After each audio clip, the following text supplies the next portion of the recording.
Amém. Mais uma vez, que a graça e a paz de Cristo esteja convosco. Estou vendo muitos rostos que não estavam aqui lá no início, que estão nos visitando. Mais uma vez, sejam muito bem-vindos em nosso meio. E estamos iniciando mais um ano, né, irmãos? Esse é o nosso primeiro culto do ano, 2024, e um domingo muito propício para iniciarmos mais uma série de exposições. E hoje estaremos iniciando essa exposição no livro de Salmos. Na verdade, numa pequena parte do livro de Salmos, apenas 15 salmos serão expostos por nós aqui durante essa série. É uma série de exposições dos chamados salmos de peregrinação. Não sei se vai aparecer os slides para mim. Mas acho que já está no slide certo. Os salmos de peregrinação ou salmos de romagem, né? O cântico dos degraus.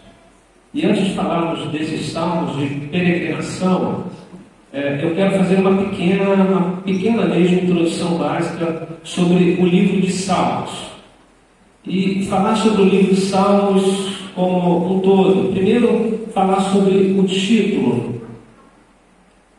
E o título utilizado para esse livro, obviamente, o livro de Salmos, né, já falamos, que vem da antiga tradição grega do Antigo Testamento, e também podemos encontrar essa tradução no Novo Testamento, quando lá no Evangelho de Lucas, capítulo 20, versículos 42, temos Jesus fazendo referências aos escritos do livro de Salmos, o próprio Jesus denominando esse livro como livro de Salmos, dando esse título a esse livro. Porém, esse título pode ser traduzido como Cânticos, o livro de Cânticos. E esse título, no original hebraico, chama-se Livro de Louvores ou Saltério.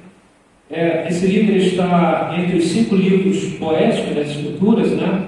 Jó, Salmos, Provérbios, Eclesiastes e Cantares de Salomão. Salmos, então, é um livro poético das Escrituras. E como era utilizado esse livro, ou esse livro de louvores? Como a própria tradução diz, era um livro que era cantado, eram cânticos, era o inário do Antigo Testamento, o inário do Novo Testamento, e até certo ponto é o nosso inário também. Embora hoje a nossa prática de liturgia de culto seja realizada na leitura pública, né, como fizemos aqui com o Salmo 4, e temos feito a cada domingo, ainda assim existem algumas canções que entoamos no período de louvor, como por exemplo o Salmo 96, quem lembra? Faz parte do repertório de louvor aqui. Cantai ao Senhor um cântico novo, cantai ao Senhor todas as terras, cantai ao Senhor, bendizei o seu nome, proclamai a sua salvação. Salmo 99, talvez os mais jovens senhores vão lembrar desse cântico. Reina o Senhor, tremam os povos, reina o Senhor, tremam os povos, ele está entronizado acima dos querubins. O Senhor é grande Sião, o Senhor é grande Sião. Mas um cântico que cantava na igreja. Salmo 100, salmo bastante conhecido, irmãos. Quem lembra? Hein? Puxa aí do louvor 3. Celebrai com júbilo ao Senhor todos os moradores da terra. Servi ao Senhor com alegria, apresentados. Amém. E por último, tem vários, né? Mas pelo menos mais um. Salmo 115. Eu não consigo passar, então, enfim. Salmo 115. Não há nós, Senhor, não há nós, Senhor, mas alto o nome da glória, por amor da sua misericórdia e da tua fidelidade. Mas o cântico dos Salmos, exatamente o texto dos Salmos. Então esse último cântico, inclusive, tem muita conexão com o que pegamos no domingo passado, né? Bondade e misericórdia e fidelidade. Devemos dar glória ao Senhor por sua bondade e por sua misericórdia. Porém, de fato, em nosso tempo, irmãos, temos muito mais lido esses salmos do que cantado. As divisões desse livro de salmos são 5 divisões, são 5 livros. E esses livros, eles estão compreendidos, divididos em capítulos. Do primeiro capítulo ao capítulo 41, um livro. 42 ao 72, segundo livro. 73 ao 89, terceiro livro. 90 ao 106, quarto livro. E 107 a 150, o quinto livro. E esse quinto livro, na verdade, é onde está o livro dos Salmos de Peregrinação. Um livro dentro de um livro. Então, esse livro ele está dividido pela tradição antiga em 5 livros, e essa divisão se deu em razão dos 5 livros de Moisés. E cada um dos 5 livros ele termina com um louvor. Olha que interessante. Cada um desses 5 livros ele está terminando com louvor. Por exemplo, versículo 3, o último versículo do capítulo 41. Bendito seja o Senhor, Deus de Israel, da eternidade para a eternidade. Amém e amém. Versículo 19, capítulo 72. Bendito para sempre o seu glorioso nome, e da sua glória se encha toda a terra. Amém e amém. Versículo 52 do capítulo 89, do Salmo 89. Bendito seja o Senhor para sempre. Amém e amém. Verso 48 do Salmo 106. Agora estou falando certo. Verso 48 do Salmo 106. Bendito seja o Senhor, Deus de Israel, de eternidade a eternidade. E todo o povo de Deus diga amém, aleluia. E por último, o Salmo 150. Todo o Salmo 150 é uma doxologia, né? É um louvor a Deus. E todo esse salmo, ele, na verdade, ele inicia com aleluia e termina com aleluia, dando graças ao Senhor, dando louvor ao Senhor. E qual é o propósito do livro de Salmos? É prover para o povo de Israel, como já temos, uma coletânea de cânticos para adoração adequada para as diversas situações. Olha que interessante. Prover para o povo de Israel uma coletânea de cânticos para adoração adequada para as diversas situações. Com isso, existem verdades fundamentais nesses hinos, nesses salmos. A primeira verdade é que Deus merece louvor. Deus merece louvor. A segunda é que Deus protege e resgata os justos quando eles padecem necessidades. Uma outra verdade fundamental, a quarta, é que a revelação de Deus deveria ser o fundamento da adoração. Uma outra verdade é que Deus irá abençoar o obediente e julgar o desobediente. E por último, a verdadeira adoração implica uma vasta gama de emoções que é fruto de experiências da vida. No ano passado eu havia dito que os salmos contam das experiências dos salmistas, da relação deles com a vida e com o Senhor.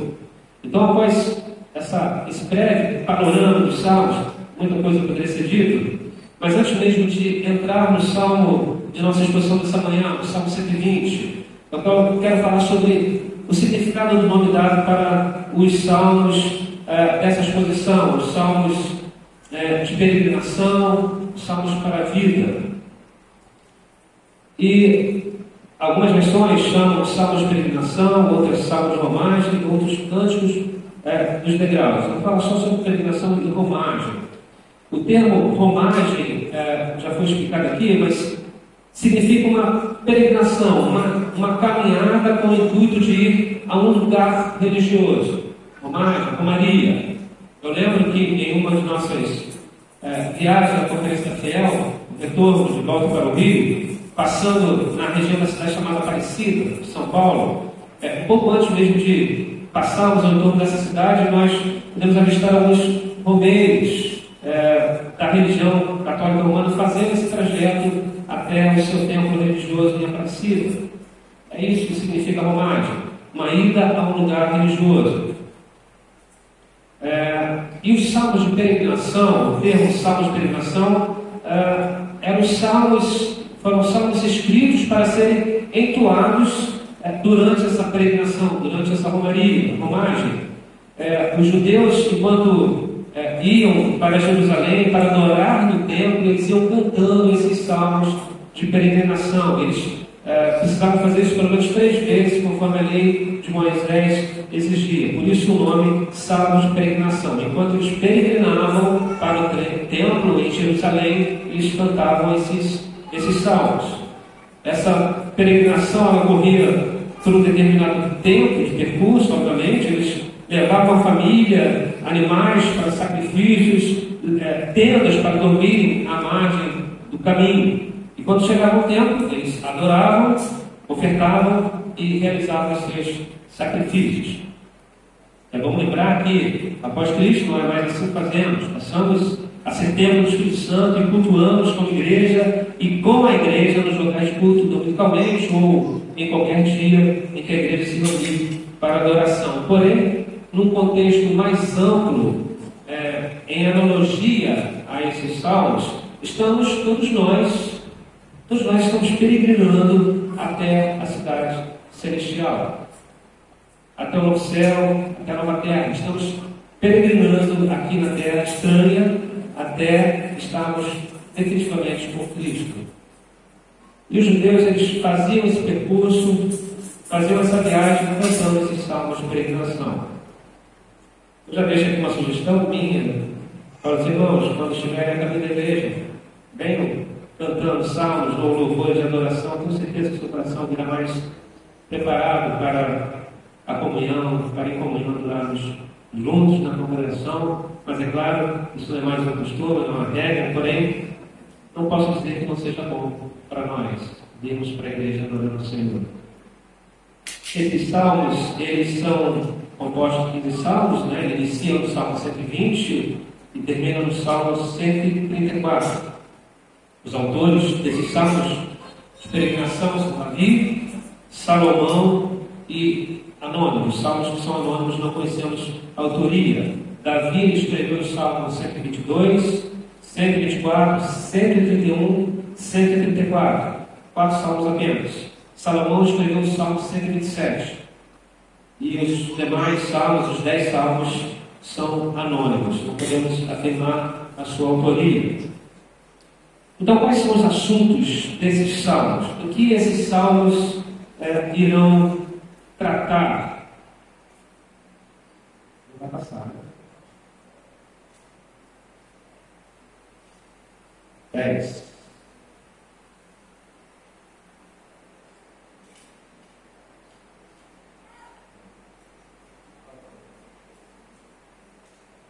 Não, vamos seguir.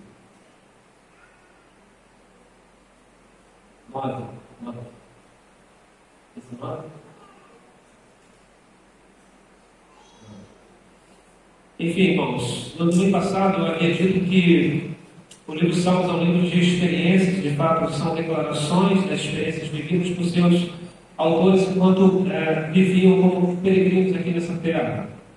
Então eles falam, os salmos de peregrinação falam de angústia, de esperança, falam de confiança, falam de tristeza, fala de alegria, vai falar de dor, fala de vingança, adversidade, queda pelo pecado, confissão de pecado, fala de tristeza pelos erros, como também falam de reconciliação. Esses são os assuntos. Especificamente, os salmos de peregrinação falam de sentimentos e experiências humanas dos quais o povo de Israel vivia enquanto ainda estavam caminhando aqui nesse mundo ou peregrinando por esse mundo caído. Mas existe um tema central nesses salmos. Não é apenas um livro de relatos do povo, é um livro de ensinamentos. E um dos ensinamentos é que devemos buscar ao Senhor em todas as circunstâncias. Felizes ou tristes, para confessar pecados ou não. Não há nenhum sentimento que não exista declarado nesses salmos que não sejam sentimentos que pelas circunstâncias vivemos enquanto estamos nesse mundo. Com certeza que muitos de nós já viveram praticamente todos esses sentimentos.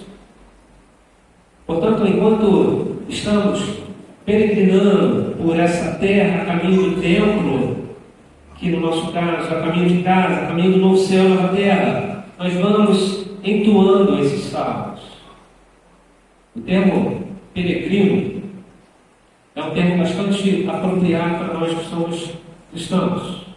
E é muito importante, irmãos, lembrar que nós não somos desse mundo, embora estejamos nele. Nós não podemos esquecer isso. Somos peregrinos aqui. E o que parece é que facilmente temos a tendência de esquecer que não somos desse mundo. Eu digo isso porque muitos vivem e agem como se não fossem peregrinos aqui.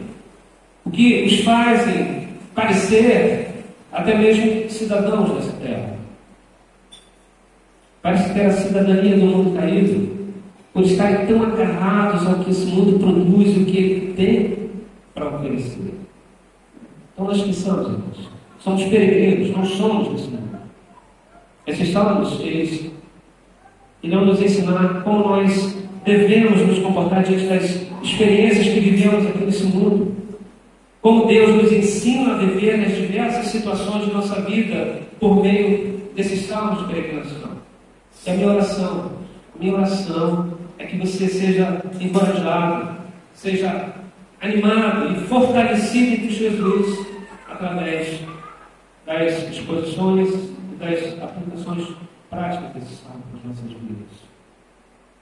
Então, eu quero iniciar os estudos propriamente dito no primeiro salmo dessas 10 exposições, Salmo 120. E o título dessa primeira exposição do salmo de peregrinação, ou Salmos para a Vida, é Paz para pessoas frustradas.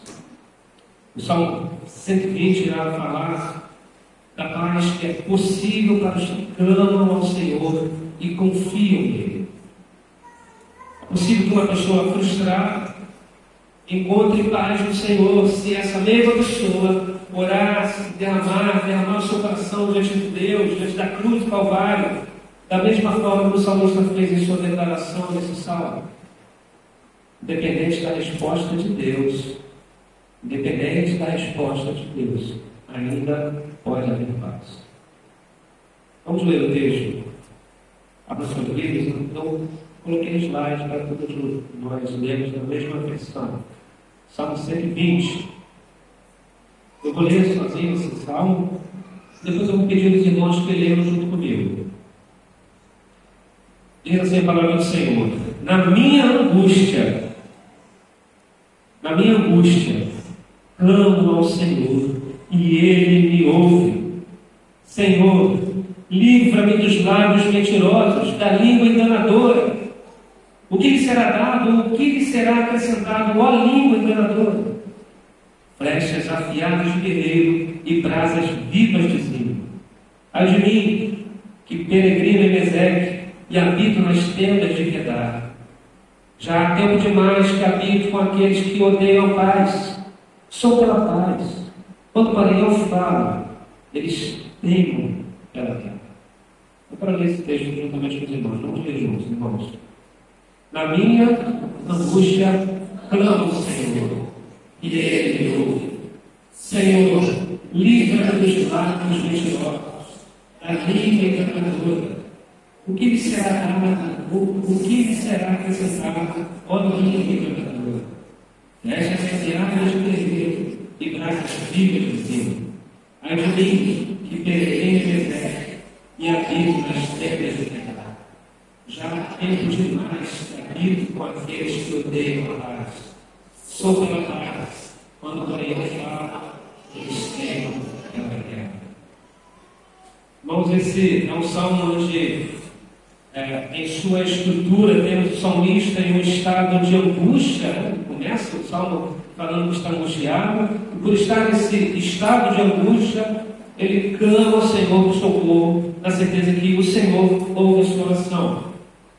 O problema que estava deixando o salmista em angústia é o que estava escrito no verso 2. Pessoas mentiam sobre ele e mentiam para ele.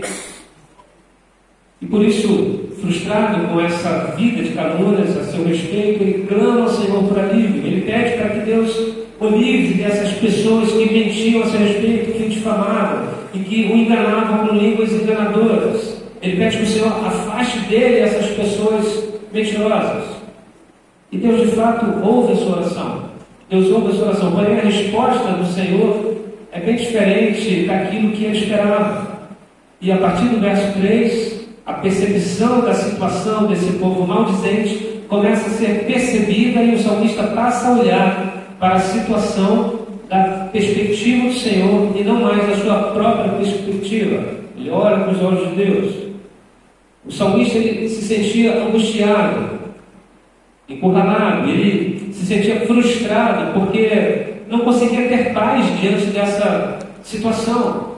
Quem nunca viveu momentos como esse? Momentos em que a frustração ela vem para nos colocar num lugar de inércia, num lugar que por vezes ofusca a nossa visão da soberania de Deus, do poder de Deus em todas as situações, ou circunstâncias da nossa vida. Não especificamente há uma hostilidade, mas há uma situação em que você não tem mais nada a fazer, você não sabe como sair dessa situação difícil, por mais que já tenha tentado de tudo. Você já experimentou isso? Já viveu isso? Já conviveu com pessoas hostis à sua presença? Já conviveu com pessoas que agem com mentiras e enganos e que estão sempre difamando você? Estão sempre destruindo sua reputação, o seu caráter, por meio dos lábios mentirosos e da língua enganadora? Conforme o salmista diz. É exatamente essa situação que o salmista está vivendo.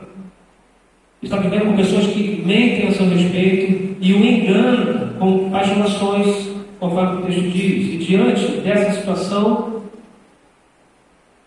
terrível, ele clama ao Senhor. Ele está exausto, ele está cansado, sem saída para essa situação, ele está frustrado. Isso está logo na primeira frase, no primeiro verso desse salmo. O verso 1 ele diz: na minha angústia, clamo ao Senhor. Ele estava angustiado, irmãos. E angustiado entre muitas explicações, é a sensação psicológica que se caracteriza pelo sufocamento, pelo peito apertado, pela ansiedade, pela insegurança, pela falta de humor e com ressentimentos aliados ao abandono. Isso era o que se passava no coração do salmista. Por isso ele recorre ao Senhor. Ele clama ao Senhor. Embora entendamos que ao orarmos ao nosso Pai e fazermos as nossas petições, Ele nos ouve. Porém, o texto diz que Ele clamou. O salmista clamou. E clamar é mais do que pedir, irmão. Você dá intensidade ao que você de fato deseja, ao que você quer. E o que você deseja é que esse pedido, ou esse clamor, seja respondido por Deus. É um pedido fervoroso que mostra total dependência de Deus. É um grito de socorro de alguém que está totalmente encurralado e não sabe mais o que fazer. Isso é clamar ao Senhor. O salmista reconhece que em Deus ele pode confiar e pode recorrer para o livramento dessa situação, dessa angústia, dessa frustração. Muitos em situações como a do salmista nem sempre recorrem ao Senhor. Ao invés disso, eles usam expressões como talvez nós já tenhamos usado. Por que eu, Senhor? Por que isso está acontecendo comigo? Quando chegam ao ponto de blasfemar o Senhor, a perder a fé, muitos chegam a julgar a soberania, julgar a bondade e a misericórdia de Deus. Muitos abandonam a Deus, viram as costas para Deus. O salmista ele nos ensina que em momentos como esses devemos clamar ao Senhor. E é isso que ele faz. Deus responde a ele. Responde ao Senhor. Só que o que Deus responde não é bem o que ele de fato gostaria, estava pedindo. Versículo 1: na minha angústia clamo ao Senhor, e Ele me ouve. Nesse primeiro versículo nós temos algo a falar. O salmista ele reconhece que o Senhor ouve suas orações quando ele olha para trás, ele olha pelo retrovisor e percebe que ele já foi respondido em outras ocasiões, como essa, talvez piores do que essa. Quando ele diz que clama ao Senhor e Ele ouve, é exatamente isso que ele está dizendo. Ele já teve experiências anteriores com Deus. Mas ele continua lá no versículo 2. Ele pede por livramento dessa situação terrível que ele estava vivendo. Verso 2 diz: Senhor, livra-me dos lábios mentirosos e da língua enganadora. O salmista está dizendo que havia gente mentindo sobre ele. Gente que estava difamando a sua conduta, o seu caráter, quando ele pede livramento dos lábios mentirosos. Pessoas que estavam mentindo sobre ele. Essas pessoas não queriam paz com ele. Ele fala isso no último verso: sou pela paz, quando porém eu falo, eles teimam pela guerra. E quando ele fala da língua enganadora, ele estava falando daqueles que mentiam para ele e não mentiam sobre ele. Como é que eles faziam? Pessoas que enganavam, principalmente com lisonjas. Lisonjas mentirosas, né? Lisonjas, quer dizer isso. Com palavras de bajulação, palavras que não vinham de um coração sincero, mas apenas na língua. Tudo isso trazia angústia ao salmista. E ter esse sentimento em algumas ocasiões de nossas vidas, irmãos, angústia não é de pecado. Talvez algum de nós estejamos vivendo isso nesse momento, angustiados, uma situação tão difícil como cruel do salmista. Mas quando me refiro a não ser um pecado, está na mesma situação que o salmista teve, é porque temos outros exemplos nas Escrituras sobre momentos como esse, momentos de angústia. E um bom exemplo é o próprio Cristo, Jesus. Quando estivemos recebendo na sua angústia, ele clama ao Pai, pedindo que, se possível, fosse que passasse dele o cálice da ira que seria derramado sobre ele. Mas seria feito à sua vontade. Né? Outro exemplo é o próprio apóstolo Paulo, que pede pelo espinho em sua carne. Porém, ambos recebem a resposta do Senhor. Paulo recebe: minha graça te basta. Eu não vou tirar esse espinho. Nós sabemos que o espinho era esse, mas trazia angústia para Paulo. E na oração do salmista, ao clamar ao Senhor e ter a certeza de que ele o ouve por experiências anteriores, ele também recebe a resposta do Senhor. Deus entende ou atende o seu clamor e ele, o salmista, entende a resposta do Senhor. Podemos perceber isso quando ele escreve no verso 3. Ele faz uma pergunta, já ciente da resposta: o que lhe será dado ou o que lhe será acrescentado, ó língua enganadora? Nesse momento, o salmista ele percebe que Deus diz para ele o seguinte, parafraseando aqui: eu não vou te retirar dessa situação. Aprenda a viver nela ou com ela. Eu não vou afastar essas pessoas de você. Vou te ensinar a esperar no Senhor. Vou te ensinar a olhar as circunstâncias com os meus olhos, a minha perspectiva. E o salmista de fato percebeu, e ele aprendeu. Ele não pensou em pagar o mal com o mal. Ele não continuou pedindo ao Senhor que afastasse dessas pessoas para longe dele.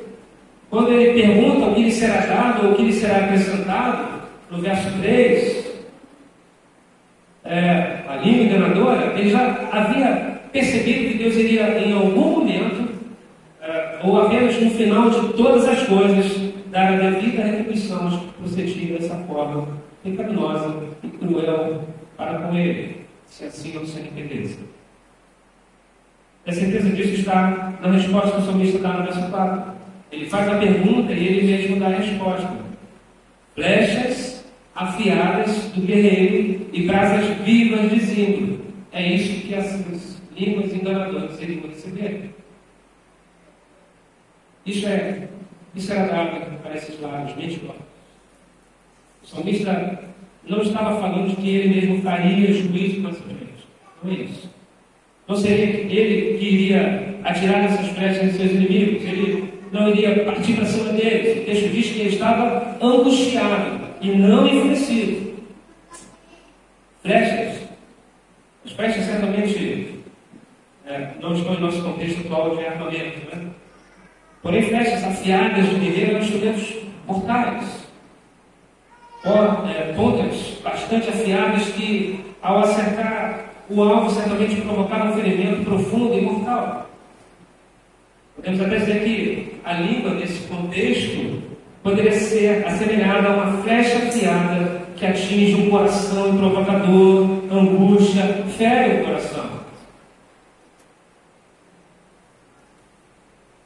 Eu conheci uma pessoa que viveu uma vida de depressão por causa de uma língua que atuou como uma flecha e feriu o coração dessa pessoa, que infelizmente não conseguiu se recuperar desse ferimento. Uma língua cruel, uma língua enganadora, um lábio mentiroso pode ferir, do mesmo modo que uma flecha afiada de um guerreiro pode ferir. E é exatamente a flecha afiada de um guerreiro que está sendo prometida a essa língua enganadora como retribuição dos males que ela causa. Não somente a flecha afiada do guerreiro, mas também a brasa viva de zimbro.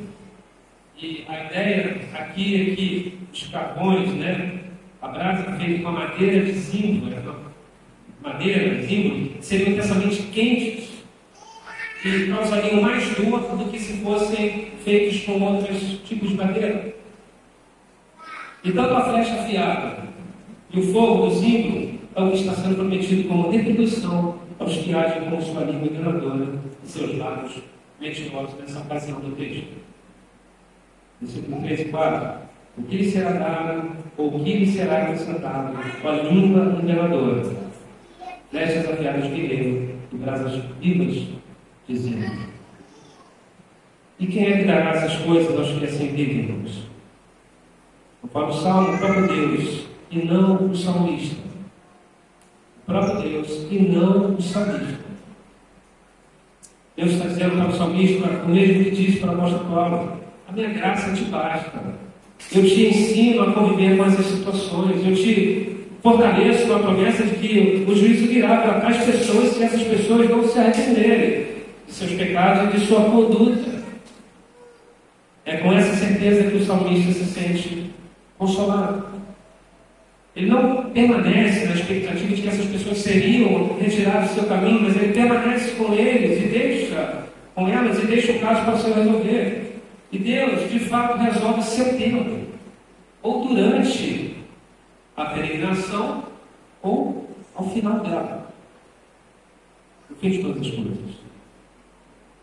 O salmista ele passou a olhar para o problema com os olhos de Deus e não com a sua própria perspectiva das coisas. E é isso que devemos fazer.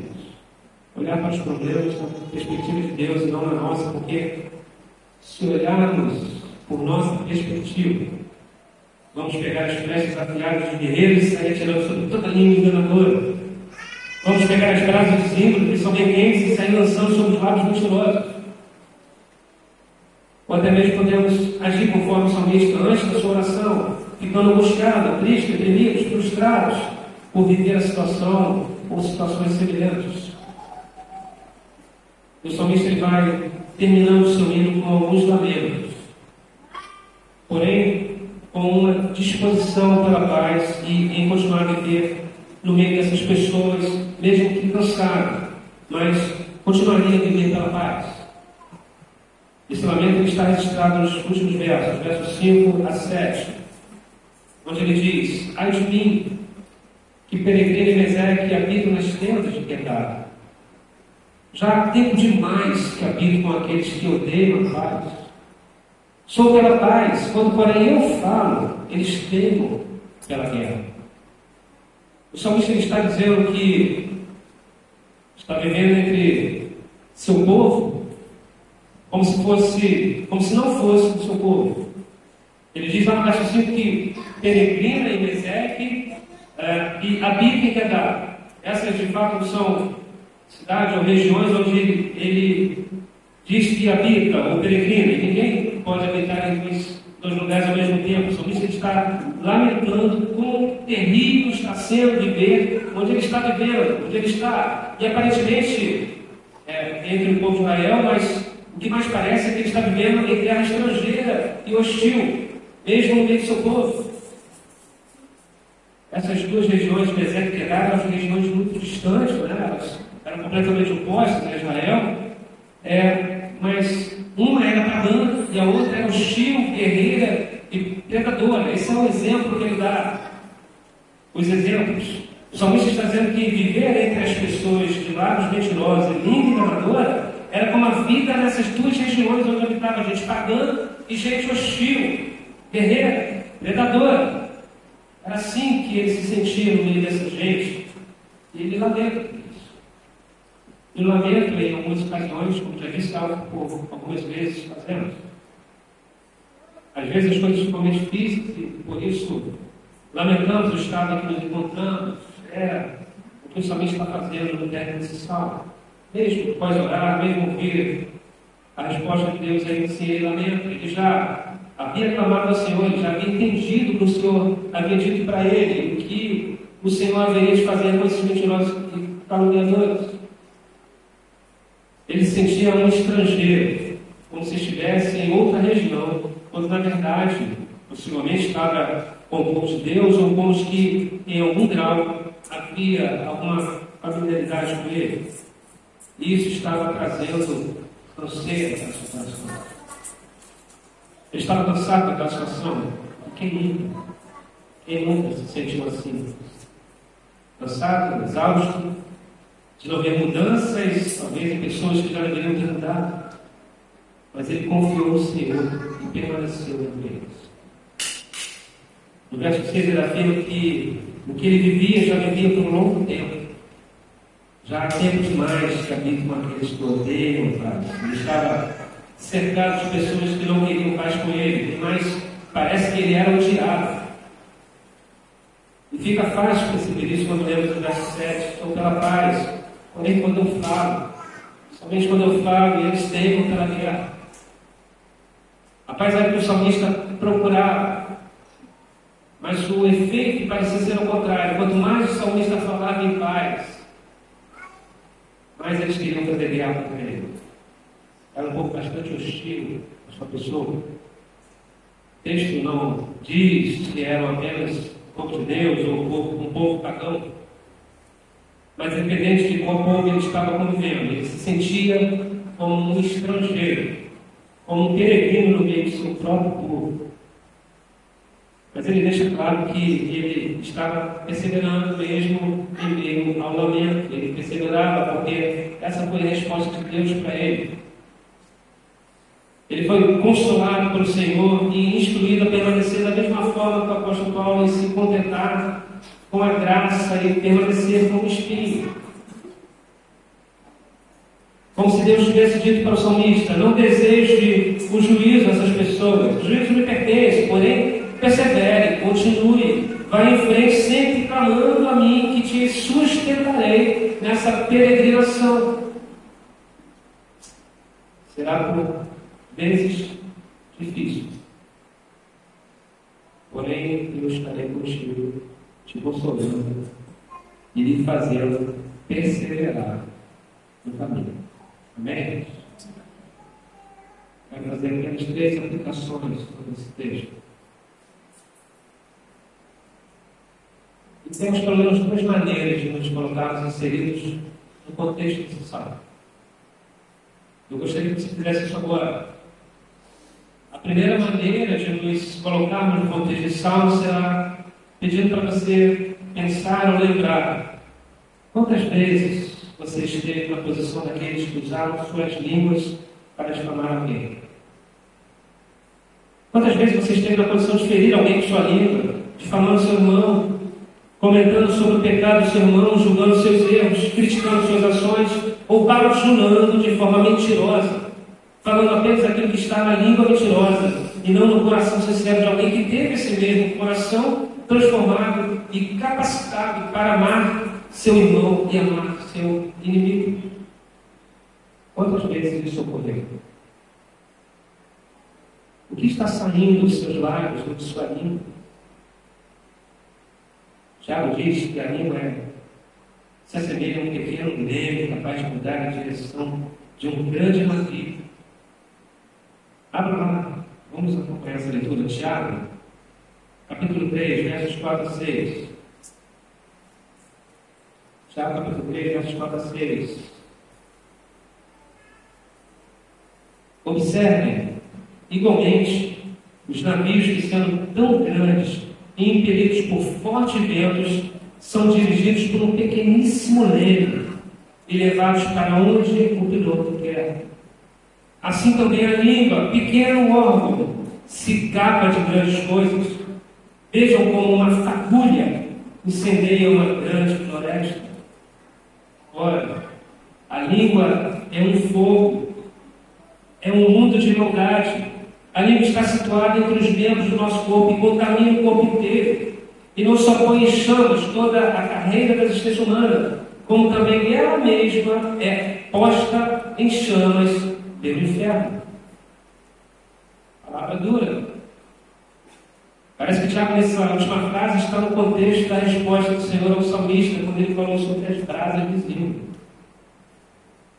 E por mais que você não seja essa língua que inicia a campanha de difamação, porém faz com que essa campanha ganhe proporção apenas repetindo o que já foi dito a você. E passando adiante como se fosse uma verdade absoluta.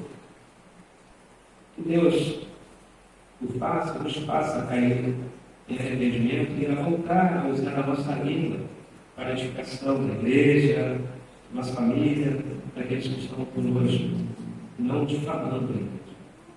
Antes que as flechas e as brasas estejam sobre essas nossas mãos.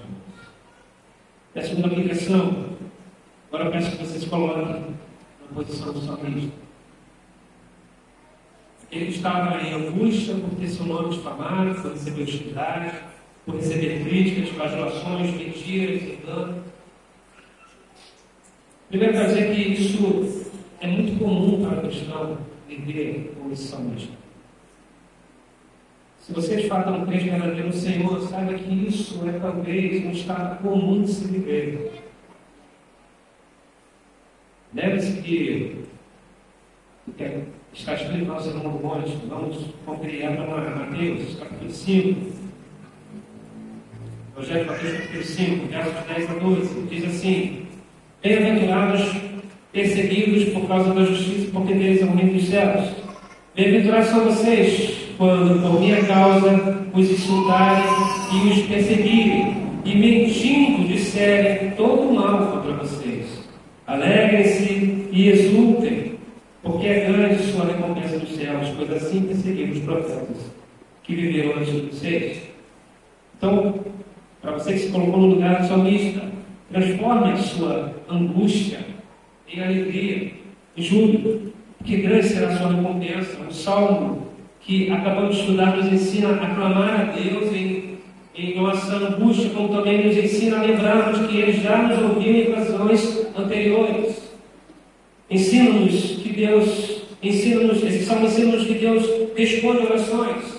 E nesse caso específico do problema que o salmista estava vivendo, nos ensina a não vivermos no estado de ressentimento com as pessoas que falam mal de nós, enfim. E que Deus não promete nos livrar dessas situações, porém nos ensina a viver com elas.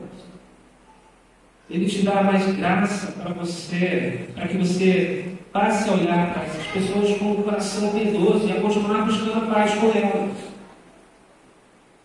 A Bíblia nos ensina a pagar o mal com o bem.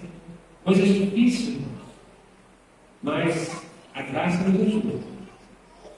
A graça de Deus nos basta para viver com tais situações. Isso é o que significa que a graça te basta. É suficiente para te sustentar.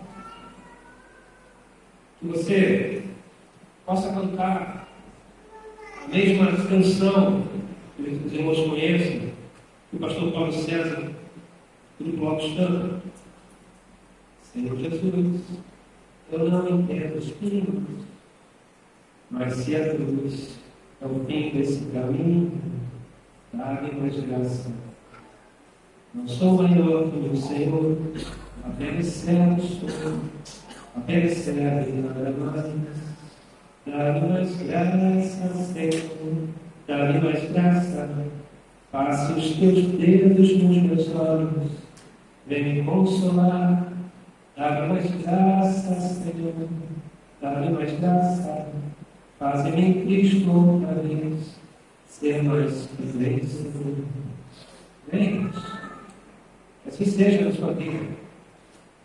Que tenhamos mais graça nas nossas vidas para que sejamos consolados nesses momentos de angústia. Por último, a última aplicação. Esse salmo aponta para Cristo. Veja se o que o salmista viveu nesse salmo não foi exatamente o que Cristo viveu quando esteve aqui na terra. Jesus foi caluniado, foi escarnecido, foi hostilizado, foi traído, mataram Jesus. Jesus falava de paz, falava de amor, e muitos queriam guerra contra ele. Na verdade, os religiosos acusavam de blasfemar, lá os mentirosos, inimigo enganador, levantavam mentiras sobre Jesus. Por isso, Jesus diz que veio para os seus não aceitaram. Ele veio para os seus, porém viveu como um peregrino entre os seus. O salmista diz que somente unido a Ele você poderá vencer situações como o que o salmista está vivendo ou o que você esteja vivendo agora. Como disse antes, se tentarmos reagir com nossa perspectiva, iremos atirar flechas e jogar brasa de zimbro. Mas Deus nos chama para andarmos da mesma forma que Jesus andou entre esse povo. Ele enfrentou e venceu esse tipo de situação. É pelo Espírito Santo que habita em nós, irmãos, que iremos conseguir consolo por meio das Escrituras para viver situações como esta e seguirmos firmes adiante para o alvo, que é Cristo. Portanto, se está vivendo situação como o salmista, clame ao Senhor e desfrute de seu consolo e experiência de vida enquanto esteve aqui vivendo e sofrendo as mesmas coisas que você hoje possa estar sofrendo. Desfrute do consolo e da paz que Ele dá em meio às situações de frustração. Deus nos tira da frustração e nos coloca em lugar de paz. Certo pastor presbiteriano disse: Deus é mestre em transformar tristeza em poesia. Somente em Deus podemos ser libertos das amarguras, frustrações, angústias e das mentiras. Portanto, irmãos, continue no caminho para Jerusalém celestial, sendo fortalecidos por Deus. Continue peregrinando, clamando e orando ao Senhor. Continue derramando seu coração aos pés da cruz, e Ele te ouvirá, e Ele te responderá, podendo te tirar da situação, ou fazendo você enxergar por Ele a perspectiva dele, e com isso te trazendo o consolo e a paz, mesmo em meio à guerra. Cristo também experimentou o mesmo tipo de angústia. E se Ele experimentou, nós que somos chamados cristãos, também iremos experimentar se nossa vida, de fato, for um realidade de Cristo. Mais uma vez, se você está vendo conforme os que estavam caluniando o salmista, arrependa-se. Arrependa-se, saia dessa terra que não é sua morada e volte para o caminho de peregrinação, vivendo a semelhança de Cristo. Vamos orar. Senhor nosso Deus e nosso amado Pai, te damos graças porque podemos confiar em Ti, podemos clamar a Ti, Deus, sempre na certeza de que quando olhamos para trás, fomos ouvidos pelo Senhor, fomos atendidos por nossas orações, nem sempre com aquilo que pedimos, mas com aquilo que o Senhor sabe ser o melhor para as nossas vidas. Portanto, Senhor, nos ajude nessa caminhada, nos ajude nessa peregrinação, Deus, aqui nessa terra. É difícil, Senhor, mas como o Senhor bem sabe, as dificuldades que o seu filho, pastor, viveu aqui nessa terra, nós, a sua semelhança também vivemos, Deus. Portanto, pedimos a Tua graça Pedimos a Tua graça para suportar-nos e para, mesmo em meio a guerras, em meio às difamações, em meio às dificuldades de nossas vidas, em meio às alegrias ou tristezas, aos ganhos ou às perdas, Senhor Deus, sejamos sustentados por Tua mão, pela Tua graça, e que continuemos firme a caminho da nação celestial. Ser propício a nós, ser conosco, e nos sustente, nos anima, Senhor Deus. E tire toda a frustração que possa estar nas nossas vidas, agora por algumas dificuldades que estamos vivendo, Senhor Deus. E encha os nossos corações de paz, Senhor Deus.